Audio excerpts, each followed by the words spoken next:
Hey guys, Zengus, and today I'm going to give you a full review of Into the Storm.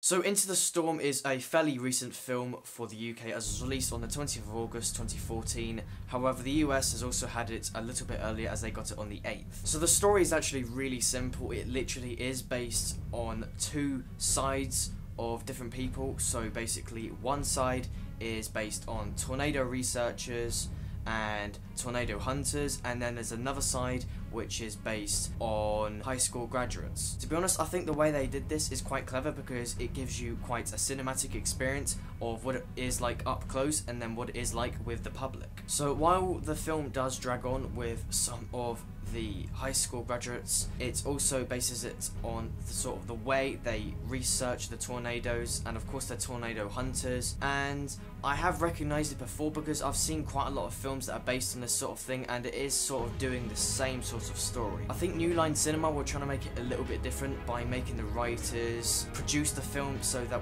we don't just have it based on the tornado hunters. It's also got some backstory with some high school graduates and teenagers, but unfortunately that's just boring and it's really annoying. To sum up, really, there's a huge storm in South USA, and basically the film Into the Storm bases it on two different sides of the people. So one side is actually based on researchers and another side is basically based on the public. To be honest, this sort of story reminds me of World War Z because that side of it is based on the military and then also the public. Of course, if you want to check out my full review of World War Z, then you can just check it out here. So this isn't actually a low budget film at all. New Line Cinema has actually given this film a $50 million budget. And to be honest, compared to a lot of films, that is actually quite a high budget. So they're obviously quite serious about this film. And of course, there's going to be a lot of stuff in terms of the visual effects and also the sound. So Into the Storm is actually already quite a successful thriller, as it's already grossed $90 million. So there's only three really main characters that I found that are recognisable in this film. The first was Richard Armitage, and he is Thorin in The Hobbit. I'm actually really glad they included this actor because he really is a fantastic actor, and I really would have hated it if they didn't have any good actors in this film. So Richard Armitage really is one of the main characters in the film, and he plays this guy called Gary, who is this vice president for this high school. And to be honest, he does a great job, and I'm not really surprised because I've seen his previous films, especially The Hobbit, and he does a really fantastic job. I'm not really saying he did fantastic in this film, I just think he did a good job, and I'm glad they included him in this film. So the next main character in Into the Storm is Sarah Callies, and she is recognised as Laurie in The Walking Dead. Now, it's a bit of a shame because Sarah Callies is actually a really good actor and she did excellent in The Walking Dead, but in Into the Storm, I don't really think she did that well, to be honest, at all. Now, it's not really her fault because the writers have actually made her character a little bit bland, and we don't really know anything about the character in Into the Storm, and she can't really do anything to make sure that her acting is as it could be. Basically, what I'm trying to say is, Sarah Callies, she could have done a good job, but it's not really her fault because the writers have made it so her character's a bit bland and they haven't really given her the opportunity to do that well. So the third main person in this film is Matt Walsh, and he is in tons of films, so he's really famous and popular, but I'm not really sure if he's that good of an actor because he's been in a lot of comedy films, and I haven't really seen him act or perform that well, so I would have liked him to do well in this film. Unfortunately, he didn't do that well. Yet again, it's because of the writers, and they haven't really made it so his character is really interesting, and they haven't really made it so that he can actually act as good as he could have been. So those are the three main characters I really found recognisable in the film. To be honest, I find this really disappointing because it has such a huge budget and they haven't really taken advantage of it, because having a really good cast is really important and it really makes the film that much better. But don't worry about that because there are quite a lot of good things about this film. The first thing is the sound. I mean, the sound is excellent, but holy shit, this film is so loud. Now, I wasn't even watching this film in IMAX or 3D, and this was the loudest film I have ever seen. I've seen over 10 films in IMAX and over 250 films in a cinema, and this definitely is the loudest film. That's not necessarily a problem, but be prepared if you're going to watch this film in a cinema. So I actually really liked the way they introduced Into the Storm because it was a massive introduction for the entire destruction of the film, and the way the storm is completely ripping everything apart, and it was super loud, and I really liked that because it was really loud and serious, and then it jumped straight after that to sort of a calm moment, and I really liked that because it reminded you of how serious and loud this film is at the start, and it's really fantastic to watch. Now, I do specifically really like loud sound when it comes down to watching films in a cinema, but I think there's going to be a lot of people who's going to find the sound editing in this film really annoying because it is just so loud. Now, I don't really mean generally, like all of the audio and the talking is really loud. It's just when it comes down to the destruction, it is remarkably loud. I've said that 100 times, but I can't really get over it because it was really, yeah, you get the point. So yes, if you are going to watch this in IMAX, then do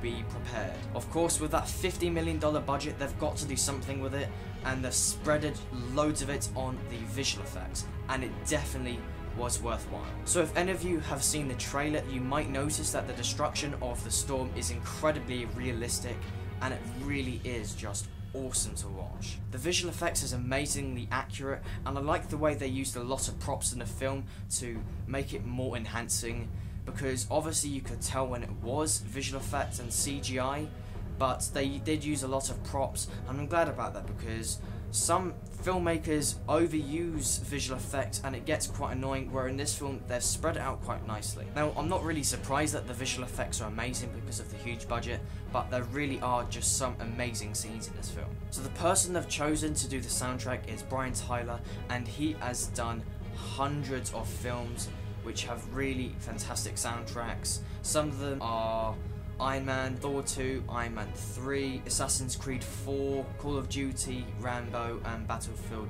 LA. So he's done a lot of stuff, he's got tons of experience, and I'm really glad they chose him because he does a great job in this film. When I mean he's done a great job in the film, I mean he's done a fantastic job when it comes down to composing, because I really think music is dead important when it comes down to cinematic experience, and it really did help with this film because it was brilliant. The way they combined it with the sound editing, it really was fantastic. Another good thing about this film was the cinematography. Yet again, a huge budget, therefore it's got to go somewhere, and it's gone on the cinematography, and it really is fantastic. I'm not too sure if some of the scenes were made specifically for IMAX or 3D. I watched it in 2D. I'm not really sure if it is really made for 3D or IMAX, but I'm sure it will be really just as good. Also, it's going to be a fantastic film for D-Box. For some of you that don't know what D-Box is, it's basically a seat that's simulated to the coordination of the film. So for example, if you're watching a film and there's a pilot, the pilot's flying and he goes forward, then your chair will tilt forward, and it makes it more immersive and it makes it more entertaining. I didn't watch it in D-Box, but I think this film is dedicated for D-Box, and you probably should go watch it in it. Probably the last good thing about this film is the editing.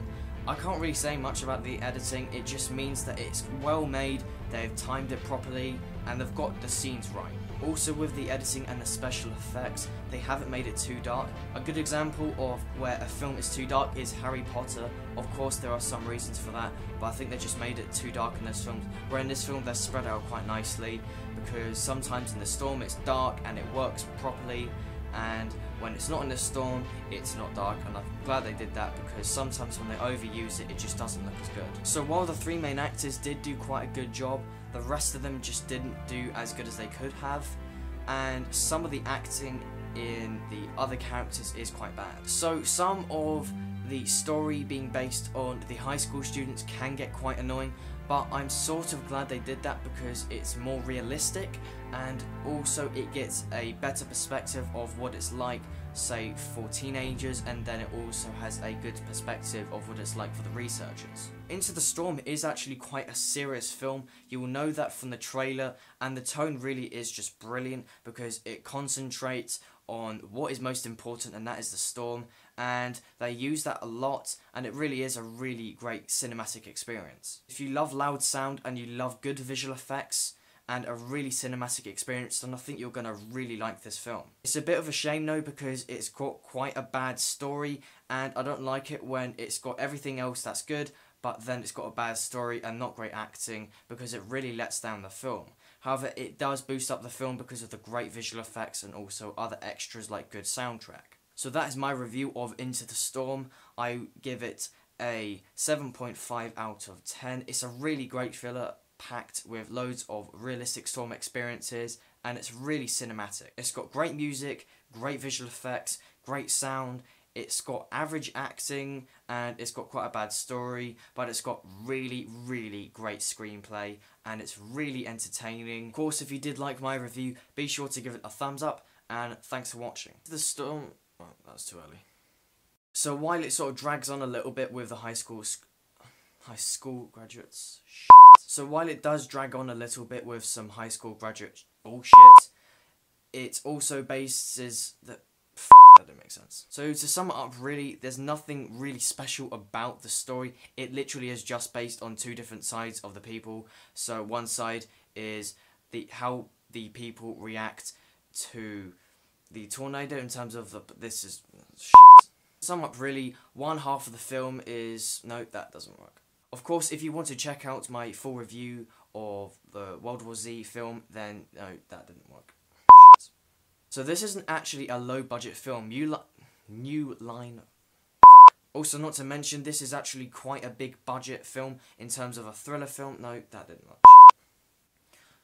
So, this... Shit. So the next main...